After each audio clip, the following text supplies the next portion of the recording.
Social media തുറന്നാൽ ഒരൊറ്റ ഫേസേ ഉള്ളൂ, സഞ്ജു സാംസൺ. എന്തായിരിക്കും സഞ്ജു സാംസൻ്റെ പ്രത്യേകത? ഈ നോക്കിൻ്റെ പ്രത്യേകത എന്താണെന്ന് മനസ്സിലായോ? ഈ കഴിഞ്ഞ 2 സെഞ്ചുറികളുടെ പ്രത്യേകത, സഞ്ജു സാംസണെ ആരാണ് ഇങ്ങനെ സെഞ്ചുറി അടിക്കാൻ ഹെൽപ്പ് ചെയ്തത്? ചെന്നൈയാണോ? അല്ല, ചെന്നൈക്ക് അങ്ങനെ ഒരാളെ ആയിരുന്നു ആവശ്യം. യഥാർത്ഥത്തിൽ സഞ്ജുവിൻ്റെ ഫെയിലിയേഴ്സായിരുന്നു. എന്താണ് സഞ്ജു, എവിടെയാണ് ഫെയിൽ ചെയ്തത്? സഞ്ജു ഫെയിൽ ചെയ്തത് ന്യൂസിലൻഡ് സീസണിൽ, ന്യൂസിലൻഡായിട്ടുള്ള പരമ്പരയിൽ ഇന്ത്യയിൽ നടന്ന 5 കളിയിലും ഫെയിലിയറായിരുന്നു.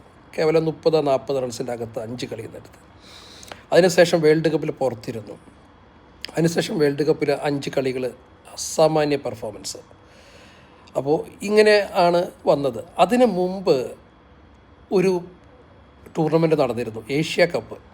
ഏഷ്യ കപ്പിൽ ഗൗതം ഗംഭീർ, സൂര്യകുമാറും സഞ്ജുവിനെ ഉപയോഗിച്ചൊരു രീതിയുണ്ട്. ഫസ്റ്റ് ഡൗൺ ഇറക്കി, 5ാമത് ഇറക്കി, 7ാമത് 8ാമത് ഇറക്കി, ചില മത്സരങ്ങൾ ഇറക്കിയില്ല.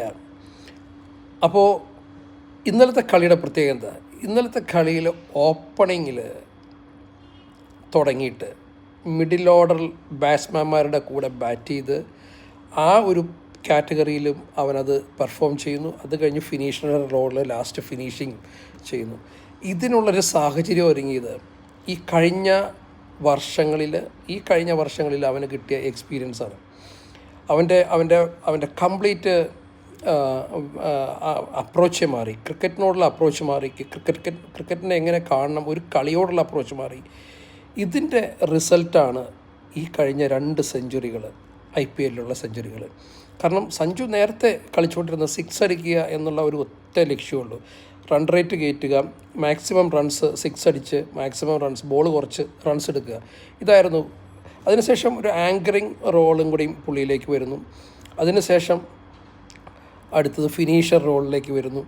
അപ്പോൾ ഇന്നലെ അത് 3ഉം വളരെ അബ്സല്യൂട്ടായിട്ട് അതിൻ്റെ ആ ഒരു തെറ്റില്ലാതെ, ഒരു പിഴവില്ലാതെ അദ്ദേഹം ചെയ്തു എന്നുള്ളതാണ് അദ്ദേഹത്തിൻ്റെ മികവ്. ഒരു കംപ്ലീറ്റ് ബാറ്റ്സ്മാനായി സഞ്ജു മാറി. ഒരു കംപ്ലീറ്റ് ബാറ്റ്സ്മാനായി മാറുക എന്ന് മാത്രമല്ല, സഞ്ജുവിനെ ഒരു 3 ഓവർ കഴിഞ്ഞാൽ ഔട്ടാക്കുക എന്നുള്ളത് ഇനി ഇമ്പോസിബിളായിട്ടുള്ള കാര്യമാണ്. കാരണം അത്രയും ടെമ്പർമെൻറ്റിൽ ആണ് അവൻ ഓരോ ബോളും ബാറ്റ് ചെയ്യുന്നത്. അത്രമാത്രം ആലോചിച്ച് ഇതിൻ്റെ വരുംവരായകളെ മനസ്സിലാക്കി ഓരോ ബോളും ഡിഫെൻഡ് ചെയ്ത് അല്ലെങ്കിൽ അടിക്കേണ്ട ബോളിനെ അടിച്ച് കൈകാര്യം ചെയ്യുന്ന ഒരു രീതിയുണ്ടല്ലോ, അതിമനോഹരമായിരുന്നു. സൂപ്പർ സെഞ്ചുറി ആയിരുന്നു. One of the best